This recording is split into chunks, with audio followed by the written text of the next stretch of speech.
നമസ്കാരം. വരാനിരിക്കുന്ന നിയമസഭാ തിരഞ്ഞെടുപ്പുകൾ മുന്നിൽ കണ്ടുകൊണ്ട് പിണറായി ഭരണത്തിനെതിരെ രാഷ്ട്രീയ തന്ത്രങ്ങൾ ഒരുക്കുകയാണ് UDF. പിണറായി ഭരണത്തെ കേരള മണ്ണിൽ നിന്ന് പടിയടച്ച് പിണ്ടം വയ്ക്കാനുള്ള രാഷ്ട്രീയ കരുനീക്കങ്ങൾക്കാണ് കോൺഗ്രസിന്റെ നേതൃത്വത്തിൽ തുടക്കം കുറിച്ചിരിക്കുന്നത്. സംസ്ഥാന സർക്കാരിനെതിരായ ആക്രമണം കടുപ്പിക്കാൻ വിഷയങ്ങൾ കണ്ടെത്തി നിയമസഭാ തിരഞ്ഞെടുപ്പിലേക്കുള്ള പ്രകടന പത്രിക തയ്യാറാക്കാനുള്ള ഒരുക്കങ്ങളും കോൺഗ്രസ് ആരംഭിച്ചു. ഇതിനായി 2022 UDF രൂപീകരിച്ച ഉപസമിതികളെ നിഴൽ മന്ത്രിസഭകളാക്കി മാറ്റിയിരിക്കുകയാണ് UDF. 2 വർഷം മികച്ച പ്രവർത്തനം നടത്തി പ്രകടന പത്രികയ്ക്ക് വ്യക്തമായ രൂപം നൽകാനാണ് തീരുമാനമെന്ന് പ്രതിപക്ഷ നേതാവ് VD സതീശൻ ഒരു ഓൺലൈൻ മാധ്യമത്തോട് പറഞ്ഞു. ഓരോ വിഷയങ്ങളിലും സർക്കാരിനെതിരായ ആരോപണങ്ങൾ ഉന്നയിക്കുമ്പോൾ ഞങ്ങൾ നേരിടുന്ന പ്രധാന ചോദ്യമുണ്ട്. നിങ്ങൾ വന്നാൽ എന്ത് ചെയ്യുമെന്ന ആ ചോദ്യം. അതിനാൽ തന്നെ എല്ലാ വിഷയങ്ങളിലും കുറ്റം മാത്രം പറയാതെ ഞങ്ങൾ അധികാരത്തിലെത്തുമ്പോൾ എന്ത് നിലപാട് സ്വീകരിക്കുമെന്ന് കൂടി കണ്ടെത്തും. കുറ്റം മാത്രം പറഞ്ഞിരിക്കാൻ സാധിക്കില്ല.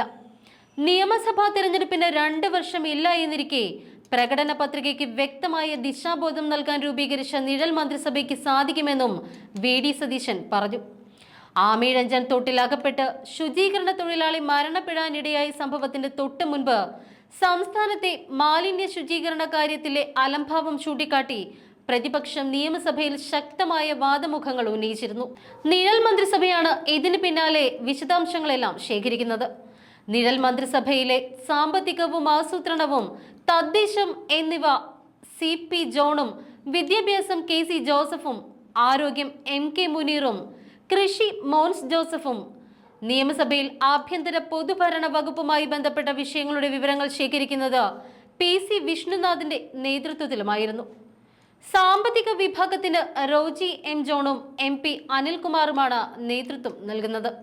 തീരദേശവുമായി ബന്ധപ്പെട്ട എല്ലാ വിഷയങ്ങളുടെയും വിവരശേഖരണം M വിൻസെന്റിന്റെ നേതൃത്വത്തിൽ നടക്കുമ്പോൾ പരിസ്ഥിതി, വന്യജീവി, മനുഷ്യ സംഘർഷവുമായി ബന്ധപ്പെട്ട കാര്യങ്ങൾ സണ്ണി ജോസഫുമാണ് ശേഖരിക്കുക. പൊതുജനാരോഗ്യവുമായി ബന്ധപ്പെട്ട കോൺക്ലേവ് സംഘടിപ്പിക്കാനും UDFന് പദ്ധതിയുണ്ട്. വരുന്ന ഒക്ടോബറിൽ നടത്തുന്ന കോൺക്ലേവിന്റെ അണിയറ പ്രവർത്തനങ്ങൾ UDF ഇതിനകം ആരംഭിച്ചു കഴിഞ്ഞു. ലോകമറിയുന്ന ആരോഗ്യ വിദഗ്ധരെ പങ്കെടുപ്പിക്കുന്ന കോൺക്ലേവിൽ ഡോക്ടർ SS ലാലിന്റെ നേതൃത്വത്തിൽ ഒരു കൂട്ടം ഡോക്ടർമാർ സഹായിക്കും. കോൺക്ലേവിൽ ഉരുത്തിരിയുന്ന ആശയങ്ങൾ മുന്നണിയുടെ പ്രകടന പത്രികയിൽ ഉൾപ്പെടുത്തും. തുടർന്ന് പ്രധാനപ്പെട്ട വിഷയങ്ങളിൽ കോൺക്ലേവുകൾ സംഘടിപ്പിക്കുന്നതും UDF ആലോചിക്കുന്നുണ്ട്.